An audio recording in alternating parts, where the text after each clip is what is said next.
राधे राधे। मेरे प्यारे भाइयों बहनों माताओं व बंधुओं, संस्कार की बातें चैनल में आपका स्वागत है।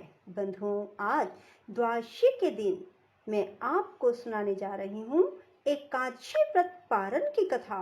बंधुओं, जिसे सुनने मात्र से आपको एकादशी व्रत के पूर्ण फल की प्राप्ति होगी।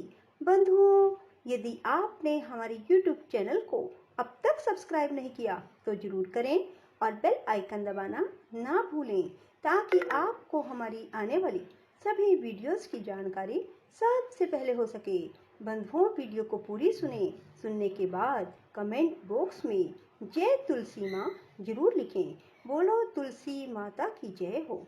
हमने आपके मुख से तुलसी के पत्र और पुष्प का शुभ महात्म सुना, जो भगवान विष्णु को बहुत ही प्रिय है। अब हम आपसे तुलसी की पुण्य में कथा को सुनना चाहते हैं। व्यास जी बोले, ब्राह्मणों, पहले स्कंद पुराण में मैं जो कुछ बतला आया हूँ वही यहाँ भी कहता हूँ। शतानंद मुनि के शिष्य कठोर व्रत का पालन करने वाले थे। उन सब ने एक दिन अपने गुरु को प्रणाम करके परम पुण्य और हित की बात पूछी। शिष्यों ने कहा, नाथ, ब्रह्मवेताओं में श्रेष्ठ आपने पूर्व काल में ब्रह्मा जी के मुख से तुलसी जी के जिस कथा का श्रवण किया था उसको हम सब सुनना चाहते हैं। शतानंद जी बोले, शिष्यगण, तुलसी जी का नाम उच्चारण करने पर ही असुरों का दर्प दलन करने वाले भगवान श्री विष्णु प्रसन्न हो जाते हैं। मनुष्य के पाप नष्ट हो जाते हैं, उन्हें अक्षय पुण्य की प्राप्ति होती है, जिसके दर्शन मात्र से करोड़ों गोदान का फल प्राप्त होता है। उस तुलसी का पूजन और वंदन लोग क्यों ना करें। कलयुग में संसार में वे मनुष्य धन्य है जिनके घर में शालग्राम शिला का पूजन संपन्न करने के लिए प्रतिदिन तुलसी का वृक्ष भूतल पर लहलहाता रहता है। जो कलयुग में भगवान श्री केशव की पूजा के लिए पृथ्वी पर तुलसी का वृक्ष लगाते हैं, उन पर यदि यमराज अपने किंकरों सहित रुष्ट हो जाए तो भी वे उनका क्या कर सकते हैं। तुलसी, तुम अमृत से उत्पन्न हुई हो और केशव को सदा ही प्रिय हो। कल्याणी, मैं भगवान की पूजा के लिए तुम्हारे पत्तों को चुनता हूँ। तुम मेरे लिए वरदायिनी बनो। तुम्हारे श्री अंगों से उत्पन्न होने वाले पत्रों और मंजरियों द्वारा मैं सदा ही जिस प्रकार श्री हरि का पूजन कर सकूं वैसा उपाय करो। पवित्रंगी तुलसी, तुम कलिमल का नाश करने वाली हो। इस भाव के मंत्रों से जो तुलसी दलों को चुनकर उनसे भगवान वासुदेव का पूजन करता है, उसकी पूजा का करोड़ों गुना फल प्राप्त होता है।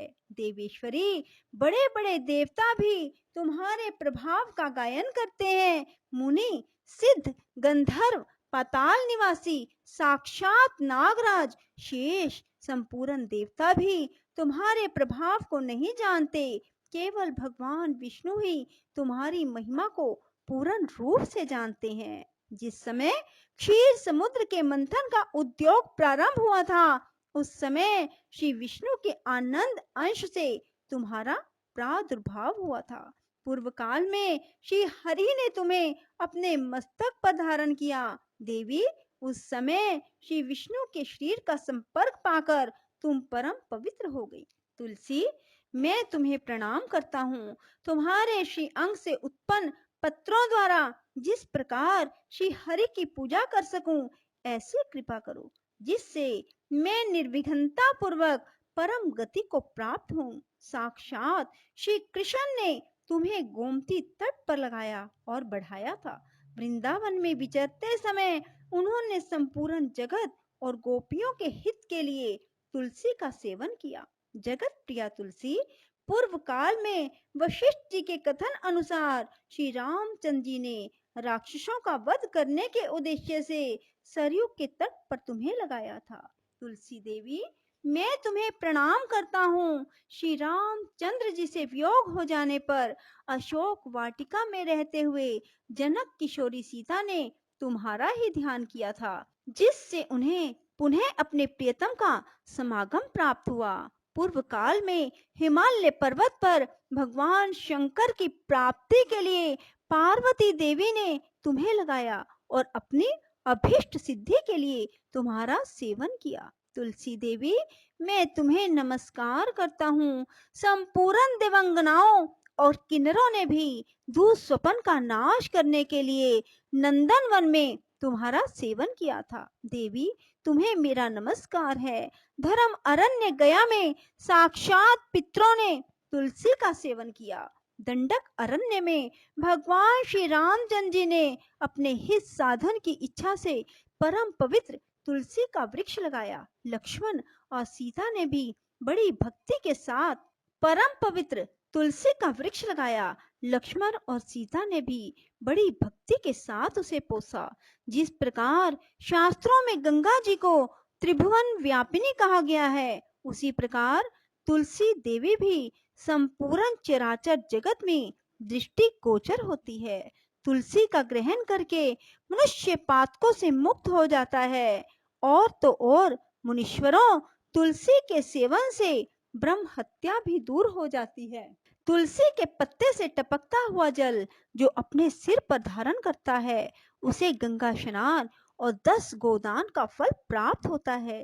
देवी, मुझ पर प्रसन्न होवो। देवेश्वरी, हरि प्रिय, मुझ पर प्रसन्न हो जाओ। क्षीर सागर के मंथन से प्रकट हुई तुलसी देवी, मैं तुम्हें प्रणाम करता हूँ।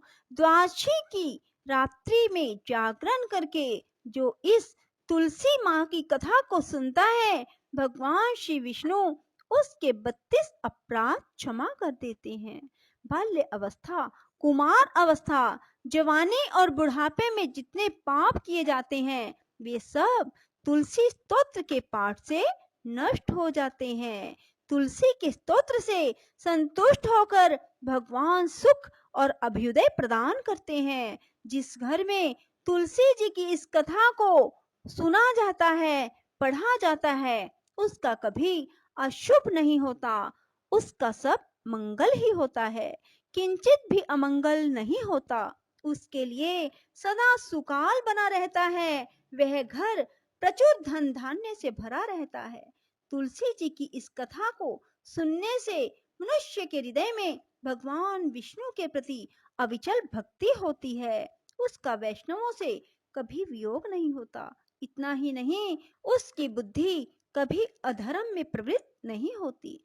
जो द्वादशी की रात्रि में जागरण करके तुलसी जी की इस कथा का पाठ करता है, उसे करोड़ों तीर्थों के सेवन का फल प्राप्त होता है। बोलो विष्णु भगवान की जय, तुलसी माता की जय। राधे राधे, जय श्री कृष्णा। बंधुओं, यदि आपको हमारी वीडियो पसंद आए तो इसे लाइक करें और शेयर भी जरूर करें। धन्यवाद।